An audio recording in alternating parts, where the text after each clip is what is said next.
I'm going to go back to the front view. So remember to change views, spacebar, left click, and then you choose your view. Front view. Select the object, and I'm gonna, before I do anything else, I'm gonna be organized here. I don't want anything to be called pcube123. This is going to be my window. I'm gonna call it just frame 1. It's probably a better name for it, but not being a joiner, I'm not sure what these things are called, so frame will do. And I'm going to duplicate it, and now I need to rotate it. Alright, so how am I gonna do that? I could move it this way. Okay, and then ideally I'd like to know when these 2 points touch. So how am I going to do that? Well, again, we need to use the pivot point. So I think I've told you enough previously for you to be able to work that out. So you could pause the video and try to do what I'm trying to do yourself. What am I trying to do? I'm trying to move to get this edge and that edge to match up, so that then I can rotate this at 90 degrees, so it becomes that vertical frame. Okay, so you could pause and try and work that out yourself. So the way I'm going to do it is I'm going to go to the front view again, front view.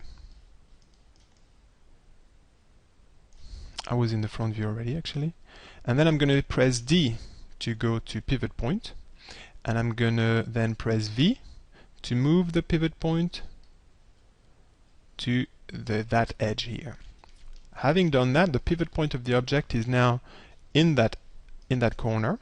So I'm going to use V this time to snap this object by this pivot to this point. And there we go. So now I've got the right position. I am now ready to do a rotation by 90 degrees. So I'm going to go approximately and then finish it minus 90 degrees, and there we go. And because we had a 45-degree angle, I know that that rotation is working perfectly for me. Okay, let's keep going. Well, before we keep going, let's finish this actually. This needs to go all the way. Let's take it all the way up there.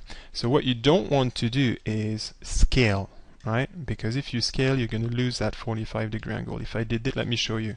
If I scale it up, look at what happens. You see? Now, and you even see this one, that breaks everything. So how are we going to do it? We're going to move the endpoints. So let's move them up to the top of the window, approximately here, and then that's us done for this one. Now we've got a couple more to do, so I'm going to duplicate this one and I'm going to move it, and let me see, we need a mirror image of it in the X direction. Alright, so if I go scale,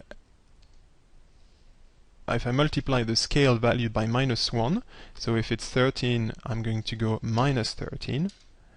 Then what have I done? Oh, it was the wrong axis. Okay, because it's been rotated, it's not the x-axis. So let me put that back to +13. Is it the y-axis? It might well be. So let's try minus for y, and that works. Perfect. And now we just need to snap this to this point. So I'm using V to snap to point. Just remember, it's the shortcut for what you see here. V, and then snap to this point. Finally, we're going to duplicate this one, Control D. I'm going to create a mirror image in Y. So -1, 0.261, and then I'm going to snap this somehow towards the top. Alright, so I'm going to go D, V, snap the pivot of this object to a corner, and then I'm snapping the object to a corner. V, move down, and it is snapped. Let's take a look at it in perspective, and it should be perfectly seamless. No gaps, no interpenetration. That's some good joiner work.